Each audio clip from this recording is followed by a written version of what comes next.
Halo semuanya, di sini nama saya Nathanael Halman Purba dan di sini saya akan jabarkan mengenai tugas remedial saya, yaitu penjabaran mengenai jawaban saya untuk soal dari ujian akhir semester dengan mata pelajaran statistika. Demikian penjabaran saya. Baik, di sini saya akan menjelaskan mengenai jawaban dari soal yang telah diberikan tadi. Yang pertama, di sini saya akan menjelaskan mengenai penjelasan singkat mengenai pertanyaan untuk nomor 1, yang dimana diketahui itu adalah bahwa adanya rata-rata populasi, simpangan baku populasi, serta jumlah sampel acak yang telah diambil gitu. Yang dimana rata-rata populasinya ini adalah 8 bulan. 8 bulan ini apa? Adalah rata-rata dari perempuan yang telah melakukan pelatihan advokasi yang telah mendapatkan kerja itu ada di rata-rata 8 bulan mereka mendapatkan kerja. Nah, untuk simpangan baku populasinya itu sendiri diberikan di soal adalah 2 bulan. Dan untuk N-nya itu adalah sampel acak yang didapatkan oleh peneliti adalah 36 wanita sampel acaknya. Nah, dari 36 wanita ini dan juga dari simpangan baku populasi ini yaitu 2 bulan, dapat kita simpulkan standar errornya atau simpangan baku sampelnya adalah simpangan baku populasi dibagi dengan akar dari sampel gitu. Akar dari sampel. Nah, hasilnya berapa? Hasilnya adalah 2 dibagi dengan akar dari 36, yaitu 2 dibagi dengan 6 karena 6 dipangkatkan adalah 36 gitu. Nah, maka hasilnya adalah 0,333 gitu. Dan juga untuk soalnya itu sendiri, untuk soal yang pertama adalah pernyataan bahwa soalnya menjelaskan bahwa berapa probabilitas atau peluang dari wanita mendapatkan pekerjaan ketika lebih dari 8,5 bulan gitu. Probabilitasnya ada berapa? Nah, cara mencarinya adalah berasal kita menggunakan adalah dari rumus dari tabel Z itu sendiri. Cara mencari dari tabel Z itu bagaimana gitu kan. Nah, pertama itu kita cari Z-nya itu berapa? Itu dari rata-rata asumsi dikurang dengan rata-rata populasi yang telah ditentukan di soal dibagi dengan simpangan baku sampel atau enggak standar error namanya. Itu hasilnya berapa? 8,5 dikurang 8 adalah 0,5. 0,5 dibagi dengan 0,333 itu hasilnya dengan adalah 1,50. Nah, dari 1,50 ini baru kita cari di tabel Z skornya itu 1,50 itu hasilnya apa gitu. Dari hal tersebut maka dapatlah ini gitu. Maka probabilitas Z lebih besar dari 1,50 adalah 0,0668. Nah, 0,668 ini didapat dari standar Z-score itu sendiri dari tabelnya itu gitu. Yang berarti peluangnya adalah 6,68% gitu. Seperti itu. Untuk yang pertanyaan kedua ditanyakan adalah bahwa berapa peluang atau berapa probabilitas ketika perempuan dapatkan pekerjaan kurang dari 8,5 bulan gitu kan. Nah, dari Z-nya itu kan kita ketahui tadi adalah ketika lebih dari 8,5 bulan adalah 1,50. Nah, ini kita tinggal ubah aja gitu. Di cara ubahnya bagaimana? Cara ubahnya dari probabilitas Z-nya karena ada kata kurang dari 1,50 tinggal kita tambahkan dengan angka 1 gitu. 1 dikurang dengan 0,668 sama dengan 0,9332 gitu. Berarti yang diketahui adalah peluang dari perempuan mendapatkan pekerjaan kurang dari 8,5 bulan adalah 93,32% peluangnya. Nah, untuk pertanyaan yang ketiga itu kita dapat ada 2 gitu kan. Berapa peluang dari rata-rata asumsi itu jika diantara dengan 7 atau diantara dengan 7 dan 8,5 bulan gitu. Itu ketika 7 lebih kecil sama dengan rata-rata asumsi dan rata-rata asumsi lebih kecil sama dengan 8,5 gitu. Nah, cara mencarinya adalah kita buat dengan mencari 2 dulu ya, 2 dua Z lah bilangnya, asumsi Z1 dan Z2. Yang mana Z1 adalah yang kita cari adalah 7 dan Z2 yang kita cari dengan 8,5 gitu. Yang dimana Z1 kan diketahui 7 kurang 8 dibagi dengan 0,333 sama dengan minus 1 dikurang dengan 0,333 gitu. Itu hasilnya sama dengan minus 3,00. Dan untuk Z2 nya adalah 8,5 dikurang dengan 8 dibagi dengan 0,333, itu hasilnya 0,5 dibagi dengan 0,333 sama dengan 1,50. Nah, dari dua ini baru kita hitung lagi gitu. Nah, hitungnya bagaimana? Hitungnya itu ya seperti ini gitu. Maka P sama dengan minus 3,00 lebih kecil dari Z lebih kecil dari 1,50 gitu. Nah, dari sinilah kita hitung sebenarnya caranya sama seperti ini, cuma karena ada dua gitu. Ada dua ini jadi kita kurang gitu. Kita kurangnya bagaimana? Yang kita kurangnya adalah P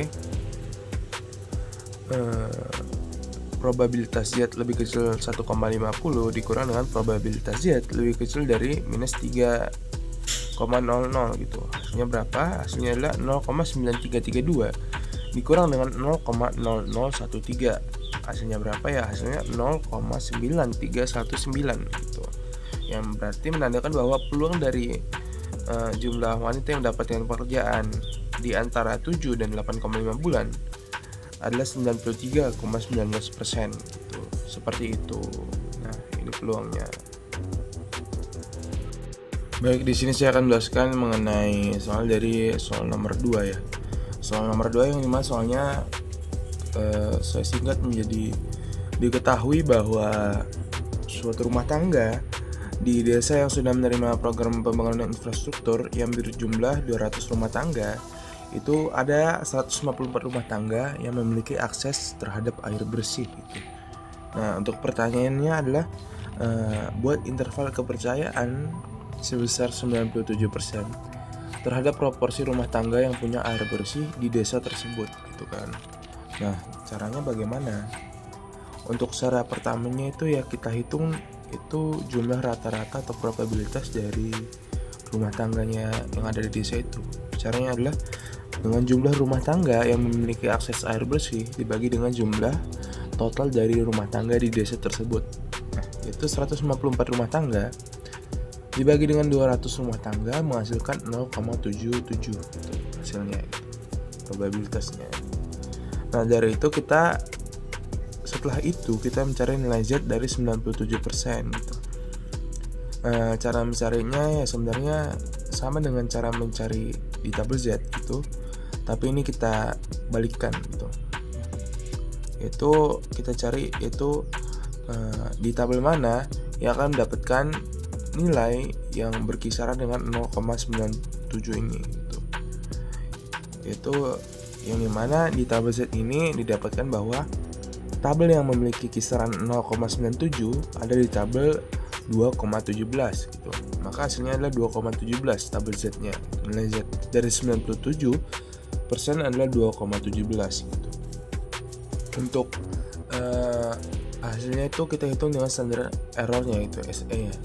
Yang mana standar errornya ini cukup berbeda dengan yang soal pertama,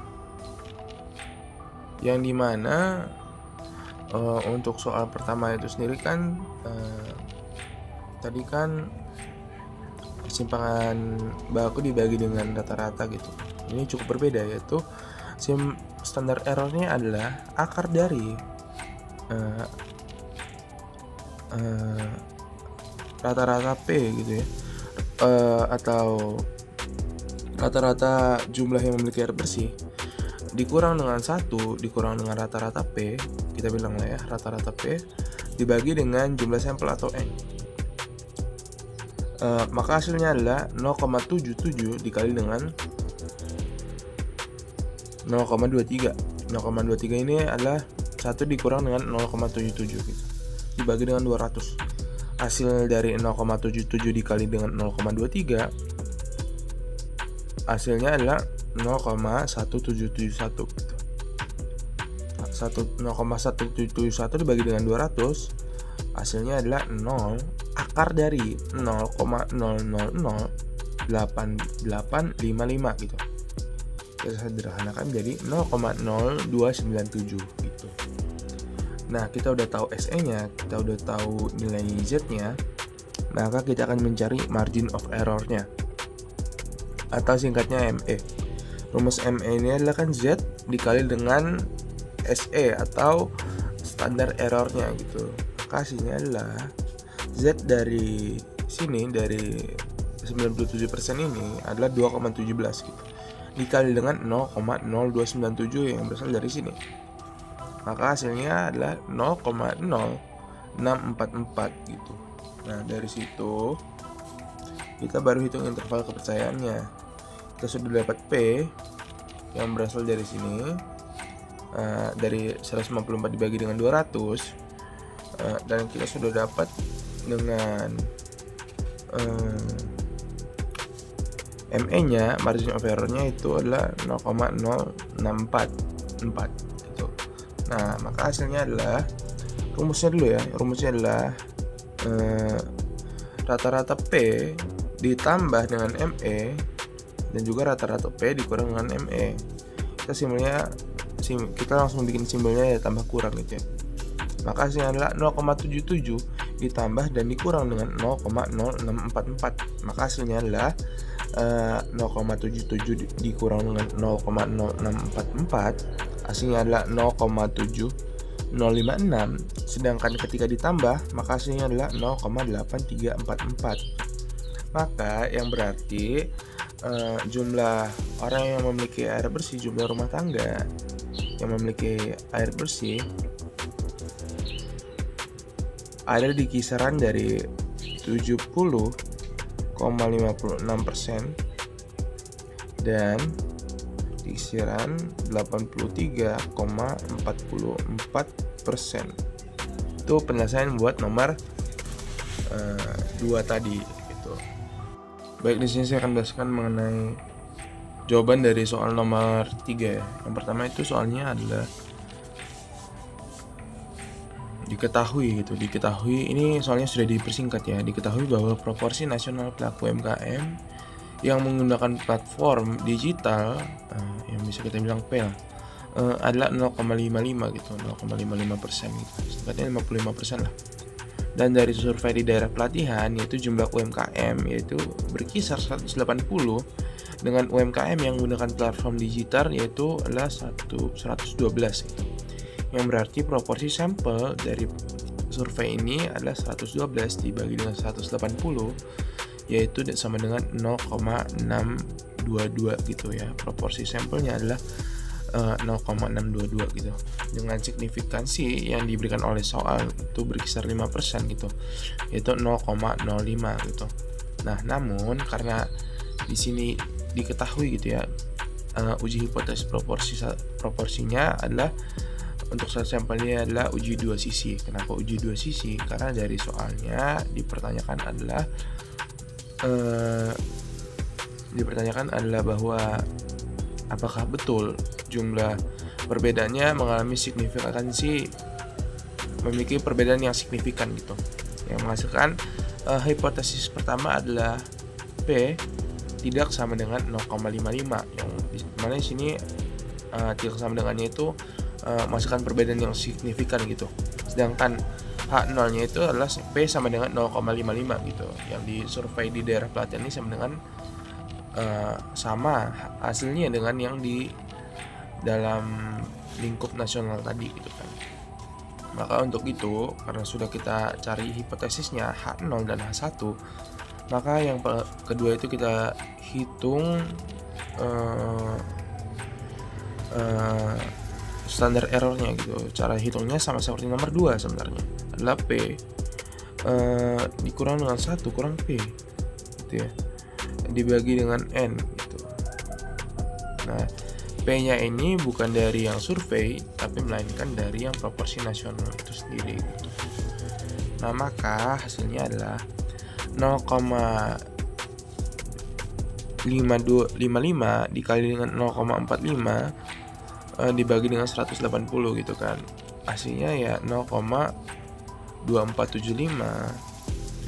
dibagi 180, hasilnya adalah akar dari 0,001375. Dengan jika kita menghilangkan akarnya maka menghasilkan 0,0371. Sudah dapat dari standar errornya, maka kita mencari nilai Z-nya. Kita mencari standar error agar lebih memudahkan kita saat mencari nilai Z-nya. Nilai Z-nya adalah dari proporsi sampel yang ada di survei dikurang dengan proporsi dari nasional, proporsi nasional KPMKM, lalu dibagi dengan standar errornya ini ya, yang menghasilkan 0,622 dikurang dengan 0,55 dibagi dengan 0,0371 menghasilkan 0,072 dibagi dengan 0,0371 gitu, menghasilkan 1,94 gitu. Nah dari itu kan nilai Z hitungnya adalah 1,94 gitu. Dan nilai Z kritisnya itu dari signifikansi ya yang ada di soal itu ya, yang ini itu 5%, itu hasilnya 0,05 gitu kan. Nah karena ini dua sisi, yang berarti 0,05 dibagi dengan 2 hasilnya 0,025 yang menghasilkan kurang lebih adalah 1,96 lah nilai Z-nya ya. Maka dapat diketahui adalah 1,94 yang merupakan nilai Z hitung lebih kecil sama dengan 1,96 yang merupakan nilai Z kritis. Namun dikarenakan perbedaannya tidak signifikan, maka hal ini tidak bisa mendukung hipotesis yang pertama gitu, tapi malah mendukung hipotesis yang ke 0 gitu, atau hipotesis awal karena perbedaannya tidak signifikan. Itu penjelasan saya mengenai soal dari nomor 3 gitu. Jumlah sampelnya adalah 12 dengan rata-rata waktu layanan adalah 8,1 menit. Dengan simpangan bakunya atau simpangannya adalah 1,3 menit. Dengan sesudahnya adalah jumlah sampelnya adalah 10 dengan jumlah rata-rata perlayanan adalah 7,4 menit. Dengan simpangan bakunya adalah 1,2 menit gitu kan. Dengan tingkat signifikansi yang telah diberikan di soal adalah 1%. Yang dimana ditanya adalah uji apakah ada perbedaan rata-rata waktu layanan sebelum dan sesudah yang signifikan dari soal tersebut gitu kan. Nah, untuk jawabannya adalah kita tentukan hipotesisnya dulu untuk pertama-tama. Nah, hipotesisnya itu adalah hipotesis yang pertama dulu kita tentukan kan H1 sama dengan rata-rata 1 tidak sama dengan rata-rata 2 dengan tambahan hipotesis yang dimana H1 perbedaannya harus dimiliki secara signifikan gitu dari soalnya, sedangkan H0 adalah rata-rata 1 sama dengan rata-rata 2 gitu kan. Nah untuk cara mencari apakah asumsi itu betul gitu, apakah asumsi H1 betul, apakah ada buktinya, maka kita akan masukkan ini. Cari dulu SP2 nya, SP pangkat 2 nya adalah N1 dikurang 1 ditutup kurung, lalu ada S1 pangkat 2 ditambah dengan N2 dikurang 1 dan dikali dengan S2 pangkat 2. Nah yang mana N1 dikurang 1 adalah jumlah sampel pertama dikurang dengan 1, lalu S1 pangkat 2 adalah jumlah simpangan baku pertama diakarkan, dan N2 kurang 1 adalah jumlah sampel kedua dikurang 1, dan S2 pangkat 2 adalah jumlah simpangan baku kedua diakarkan gitu. Dengan hasil 11 dikali 1,3 pangkat 2 ditambah 9 dikali dengan 1,2 pangkat 2. Nah hasilnya itu dibagi dengan N1 ditambah N2 atau jumlah sampel 1 ditambah dengan jumlah sampel 2 dikurang dengan 2. Nah hasilnya adalah 12 tambah 10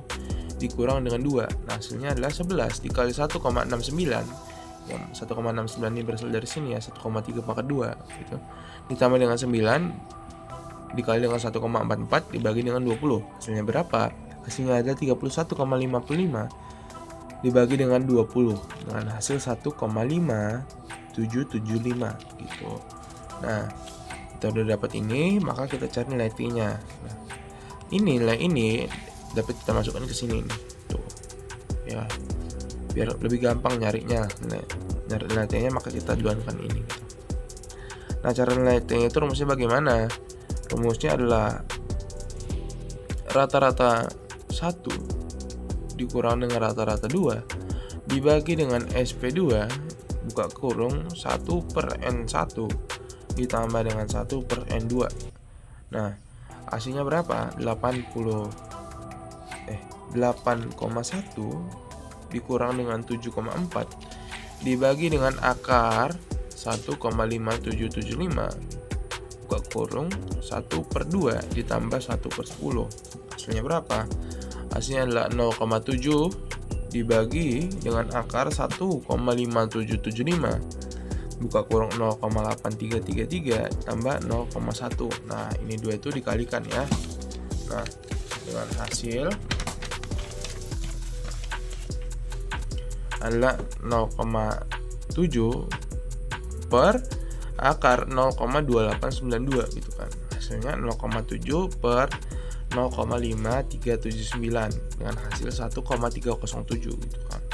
Nah, kita udah dapat tadi kan nilai T-nya, maka kita cari nilai DF-nya gitu. Nilai DF-nya berapa? Nilai DF-nya adalah N1 tambah N2 kurang 2. 12 tambah 10 kurang 2 sama dengan 20. Kita cari A-nya juga atau tingkat signifikansi gitu kan. Adalah 0,01 dibagi 2. Karena apa? Karena kita menggunakan hipotesis tidak sama dengan yang menandakan dua sisi gitu. Adalah menghasilkan 0,005 yaitu 20 ditambah dengan 0,005 sama dengan 20,005 menghasilkan 2,845. Dengan kesimpulannya adalah 1,301 lebih kecil dari 2,845. Namun dari sini bisa terlihat mungkin bahwa hipotesis pertama yang dimana rata-rata 1 berbeda dengan rata-rata 2 terlihat benar gitu kan. Tapi nyatanya tingkat perbedaannya ini tidak signifikan, maka hal ini tidak mendukung dari hipotesis pertama gitu kan. Walaupun ada perbedaan, tapi malah hal ini mendukung dari hipotesis ke-0 yaitu rata-rata 1 sama dengan rata-rata 2 gitu. Kenapa hal ini mendukung? Karena untuk hipotesis pertama ini ada batasan yaitu harus signifikan, sedangkan ini tidak signifikan, maka ini mendukung dengan hipotesis yang ke-0. Sekian penjelasan saya mengenai keempat soal tersebut. Apabila ada salah kata saya mohon maaf. Sekian dan terima kasih.